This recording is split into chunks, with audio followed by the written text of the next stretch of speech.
Hey, I'm Toby and welcome back to Toby's Book Corner, where I talk about bookish related things. And summer is finally upon us. It is here. The sky is actually blue today. The sun is small shining, and I can finally give my summer book recommendations for you all. So I'm not going to ramble on as usual. Let's just get into it. So the first book I want to talk about is Open Water by Caleb Azumah Nelson. A lot of this book is set during a British summer, and the book essentially follows a dancer slash uni student and a photographer. They meet at a pub in South London and they strike up this quite intense friendship, and that friendship eventually evolves into something more. And it's this really deep, passionate love and connection that these two have pretty much from the beginning, whether they want to admit it to each other or not. And Caleb Azumah Nelson, even though this is his debut novel, his writing is exquisite, and I genuinely could believe their connection from the jump. From the jump, I already was invested in the relationship that I knew was going to form between these two. And this book is just a poetic illustration of what it means to be a young Black British person in London. As a 23-year-old Black British Londoner myself, it's just felt like a love letter to my experiences, to experiences of those around me who I've grown up with. And as I said, Caleb Azumah Nelson's writing, not just is it exquisite, he's a poet. I'm convinced he's a poet. He's not just a writer. He's a poet because the lyricalness, the beauty in his writing. He wasn't doing a normal box standard English. No. This was so well crafted, and just, I'm so excited to see what else that he's going to come out with. Also really not just loved the exploration of love in this book, and I think the love in it is also what gives it that summer vibe. Although it's not just a heartwarming cute little romance, no, there's quite a lot of complications surrounding their relationship. He really tackles masculinity, toxic masculinity, especially in this book. The way Caleb Azumah Nelson delves into the creative arts, into grief, into music and dance and movement, and he just makes all these things jump off the page, and it just brings the book to life, the characters in this book to life. Of course, racism, fear, community, these things are all touched upon very tactfully, very just gritty, honestly, and it really struck a chord, and I think it will strike a chord with a lot of Black British people, I think Black people generally. And although I keep harping on about, what a love letter this is to the Black British experience, you don't have to be a Black British person to enjoy, to appreciate, to fall in love with this book at all. So this will be a wonderful summer read. I've already been recommending it to some of my friends, Blackmates, to read this summer when they go on holiday. So you should check it out too. And I gave this 4.5 stars. And one thing I do want to mention though is that it's written in the second person. And I won't lie, like every time I came back to the book, it would take me a hot second to get used to that writing style again. I don't think it took anything away from the book, it being in second person, the narrative, but I'm not sure it necessarily added anything to it. It was just kind of like, okay, this is a bit different, like cool. So just bear that in mind. Next, we've got a book that I haven't had the chance to talk about on my channel yet, and that is Circe by Madeline Miller. And this is a Greek mythology retelling. Madeline Miller is the one who wrote the Song of Achilles, which has been all over the gaff, TikTok, YouTube, Instagram, everywhere. And Circe is not quite as highly rated as Song of Achilles, but in my opinion, it should be. It's also a 4.5 stars for me. It follows, Circe. And Circe, you meet her in the Iliad if you've read any actual Greek mythology, and she's not given much agency in the Iliad. I mean, what female character is? And she's kind of portrayed as this antagonist who essentially is just hindering Odysseus as he's on his way back home from the Battle of Troy to Ithaca, his homeland. And I love that Madeline Miller has decided to give Circe her own agency, autonomy, and just made her this incredible, powerful, really complex, deep character that we get to follow and find out about in this book. So Circe is born to Helios, who is the god of the sun and one of the mightiest titans. However, she's deemed to be a sort of strange child, as she doesn't seem that powerful. She's not also considered to be beautiful and alluring like her mother, so she's kind of just there. They're like, there's Circe, she's just there. And then eventually she realizes she does have powers, and that comes in the form of witchcraft, essentially. Zeus ends up getting threatened by her powers. She gets banished off to an island.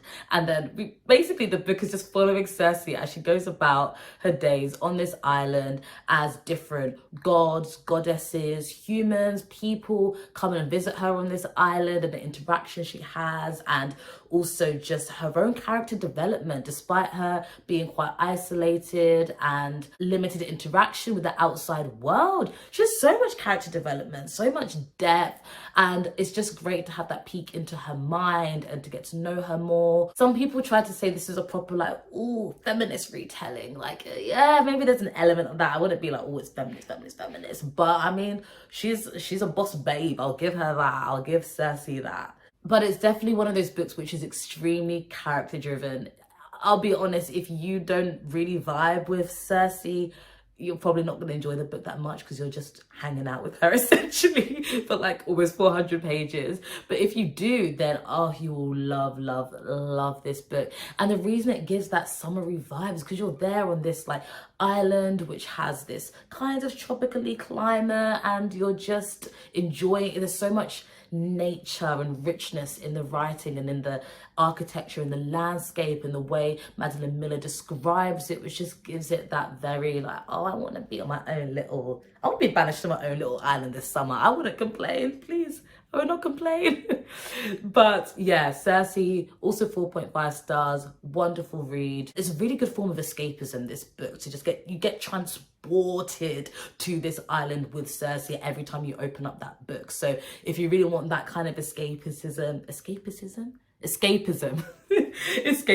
this summer, then Circe is the book for you. But if you're someone who just loves plot, don't bother picking it up. It's not going to be a bit of yay. Don't waste your time. The next book that I want to talk about, and I think the title itself will give away why it's going to be a summer book recommendation, and that is The Old Man and the Sea by Ernest Hemingway. And this is a classic of classics. So it's a very simple story. We follow this old Cuban fisherman called Santiago, who has fallen on hard times, and he has this really heartwarming, lovely relationship with this young boy who used to work on the fishing boat with Santiago, but still comes in to check on him, make sure he's okay, because he can see he's aging, he's struggling to look after himself well. You have that element of found family to an extent, which is really heartwarming and lovely to read about. And then one day, Santiago decides to go into the Gulf and ends up having the fight of his life with this giant fish, a marlin, if I remember correctly. Majority of this book is this almost stream-like consciousness as you're basically stuck on this boat with Santiago as he is trying to match the wits and the strength and the resilience of this fish, this giant fish that he's captured. And essentially that is what the whole book is about. So I gave this, I think, 4 stars. It was a very, very good read. Not my favorite book ever. Is it the most exciting book? No, but it's a calming, just serene, beautiful book. It's extremely simple, the story. Even Hemingway's writing, I was always surprised at how simplistic it was. But rather than this coming across as childlike, it just lent this certain purity and charm and innocence to this story, which just paired with the plot beautifully. And for me, the best way to describe the reading experience is like getting a giant, big, massive hug from your favorite grandparent. That is how I would describe this book. It's just so heartwarming and charming. Because there's that stream-like consciousness, it's almost giving that, I don't know, philosophical little touch or feel to it as you're reading it, as you're kind of in Santiago's head with him, willing for him to be able to outwit, outsmart this giant fish that he's captured. You're just rooting for him. And of course, because you're basically just on the boat in the Gulf with Santiago throughout this book, that's why it gives that summer feel. You're just there on the open water.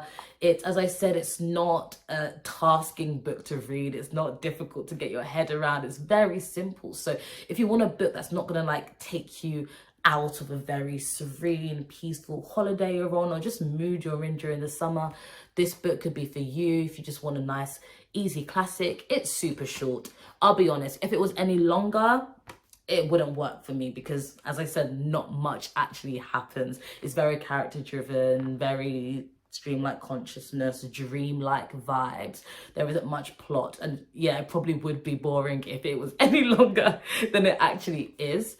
So this is the perfect length. It was a lovely, lovely read, and I recommend it to you too. Next, we have a book that I'm sure you've heard about, and that is Malibu Rising by Taylor Jenkins Reid. I mean, the cover alone. Look at the cover alone. If this doesn't scream summer, I don't know what does.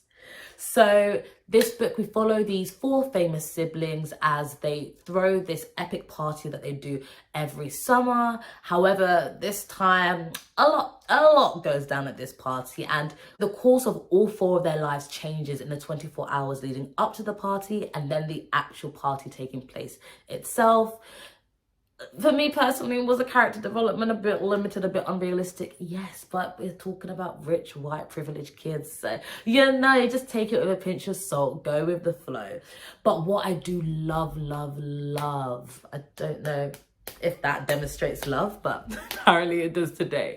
But what I love about this book is the way Taylor Jenkins Reid captures the essence of LA, of the celebrity world, and that just pop culture. It's magnificent. Her worlds, her characters, they feel real, they feel 3D, they jump off the pages. You feel like you've actually like read about them in a tabloid or on Instagram or whatever. And it's just, if you're into like pop culture and like celeb gossip, oh, you'll love this. You will love this. So we are following the lead up to this epic party where a lot of ish goes down and the party itself. However, there's also a second storyline or timeline that we're following where we're following the 4 siblings' parents. Mick, who is trash. And their mother, oh gosh, their mother Jude, she's a babe. She goes through it, but she's a babe. And that's like 1960s, 70s LA. And the way Taylor Jenkins Reid captures that too. That was, that was probably my favorite part. Like whenever we were in that timeline, I loved it. When we're in the present day, which I think was like the late 80s for this book, I might be lying, but I think it's like the late 80s. It was still good. It was enjoyable, very quick, fast-paced, fun read. There's a lot going on. There's a lot of plot in this book there. You're following quite a lot of different characters' perspectives, all the 4 siblings.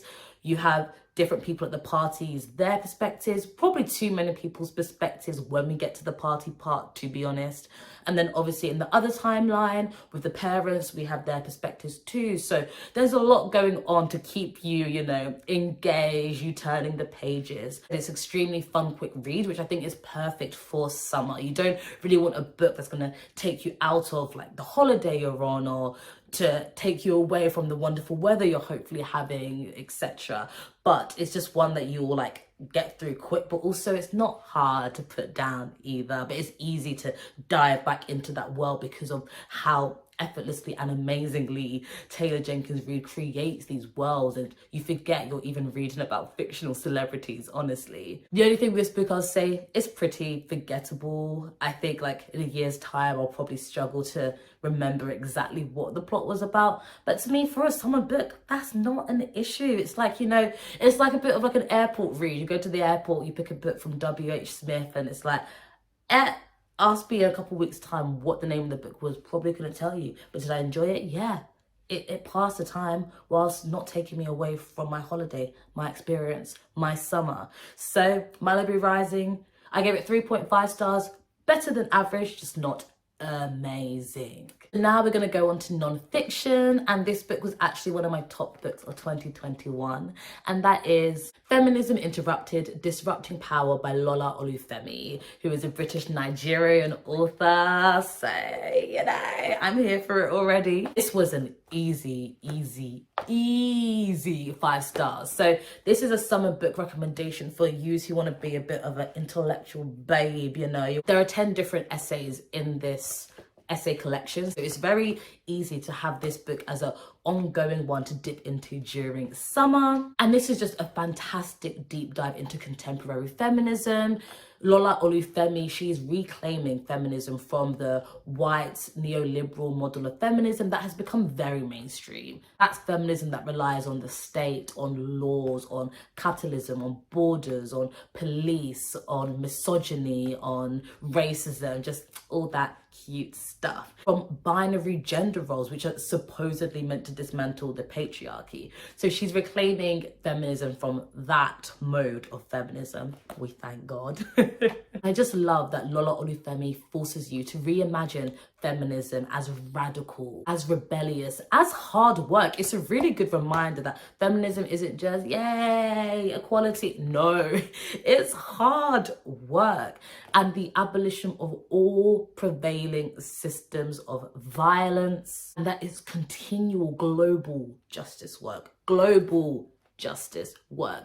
Even though I love that we get a lot of insight and experiences from a Black British lens, I love that she just really hones in that this is a global effort. It's not just a certain demographic who we are fighting for. No, this is genuinely for everyone, and it's not easy. That's what I like. It's so you're not like, oh my god, yeah, to do XYZ and yay, feminist. No, hard work. And look at our society, it has to be hard work, and I love that she does not shy away from that. She, you know, it's it's a massive reality check, and I think anyone who calls themselves a feminist, you got to read this. You have to read this book. It's a masterpiece. It's wonderfully done. It's very, very accessible, easy to understand, comprehend, take in.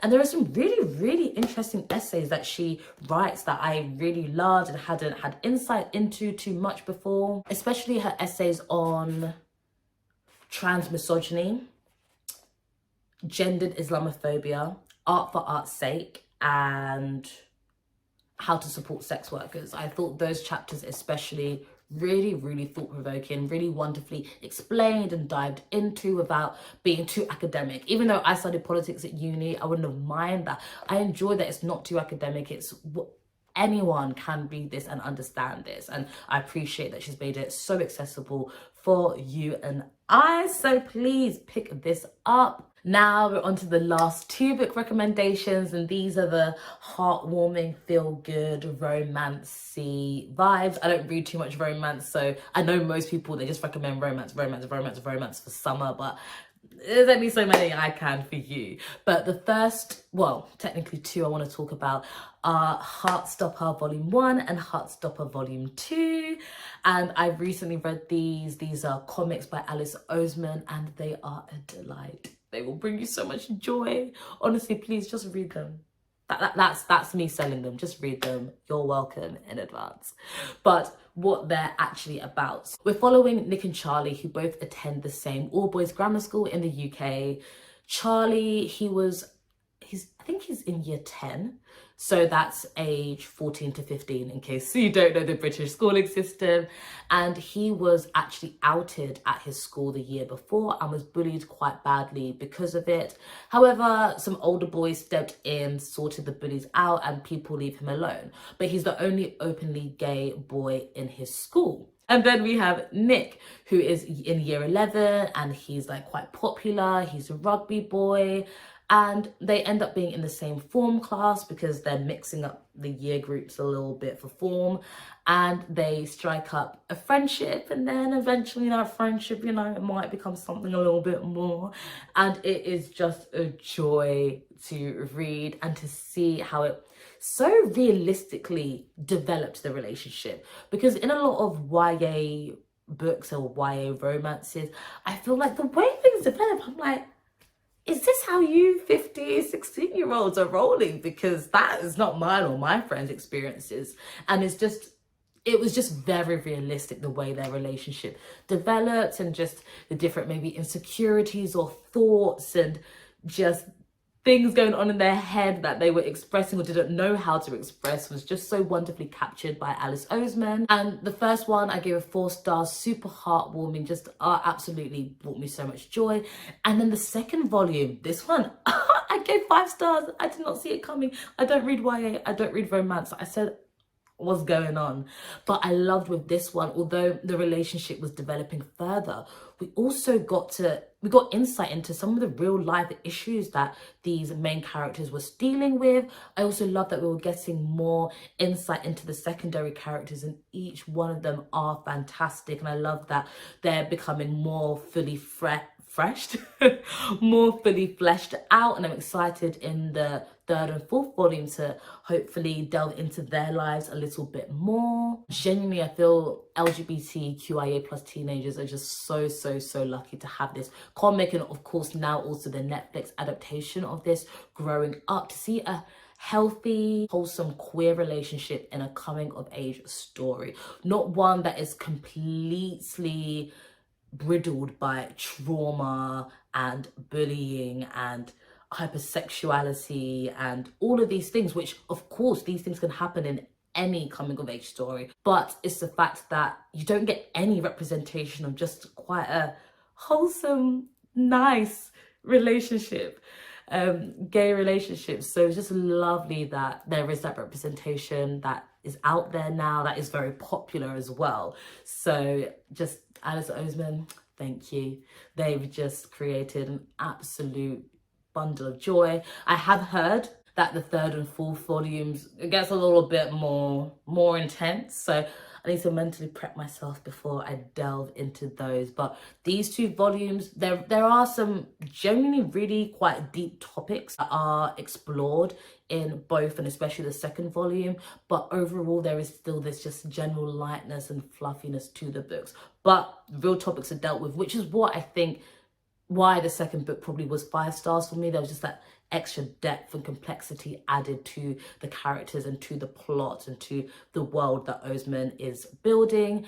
And what I also loved with the comic is that at the top of each page, whenever something that could be triggering is going to be talked about, there is that content warning, that trigger warning there, so you can skip that if you want, which I thought was amazing. And then the final book that I want to recommend is Red, White and Royal Blue by Casey McQuiston. And this book, for me, I gave it, was it a 3 or 3.5 stars? So I enjoyed it. It was a good book, not my favorite, but I think that was more so because I just had super high expectations because of the way people raved about it, and it didn't quite meet them. I think I just realized personally romance isn't necessarily my vibe, so that's probably why. But I think this will be a wonderful summer read. So in this book, we're following the Prince of Wales and the son of the president in the US.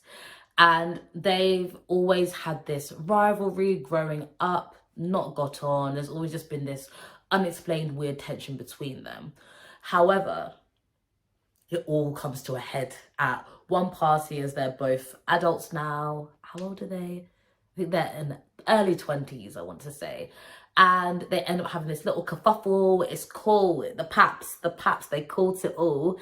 And of course, this is all published in magazines, online. And the US and UK are like, oh, international diplomacy, peace relations, international relations, like, please, you guys need to sort this out. So they're forced to strike up this fake friendship as a PR stunt, essentially, to show that the US and UK are all right, they're okay. And then that friendship eventually turns into something more. That unexplained tension they had before, it becomes explained. And then we get to see their relationship develop, but also how there's a lot of conflict and struggle because they don't know how the world will react to a gay Prince of Wales. And the US president's son being bisexual. So you see how they have these conflicts and how they're having to deal with that. So they're keeping it quite secret. Ultimately, this book is great already because an alternate reality where Trump is never in power. Yes. Yes. I think we're all here for that. Well, actually, no, not all the people that did vote Trump in. But besides that, I'm hoping everyone here on this channel is here for that. The reason this ended up being like a 3.5 stars for me was not because the book was bad or it was badly written at all. It was just the initial hate they had for each other at the beginning. It was just too much. It was too extra, just a bit unnecessary. The extent of it for literally like no reason, in my opinion. I was like, it was just unbelievable. It was just too unbelievable. But once the romance did start, and to be fair, it didn't take too long for it to start, I did thoroughly enjoy following that. Like, I was very much rooting for them as a couple. I do wish we could have got Henry, who is the Prince of Wales's POV too, because you only get to see things from Alex's point of view, the son of the US president. And although like he's quite a outgoing, enigmatic character, he's a little bit insufferable. So I would have loved to also have had the Prince of Wales's POV.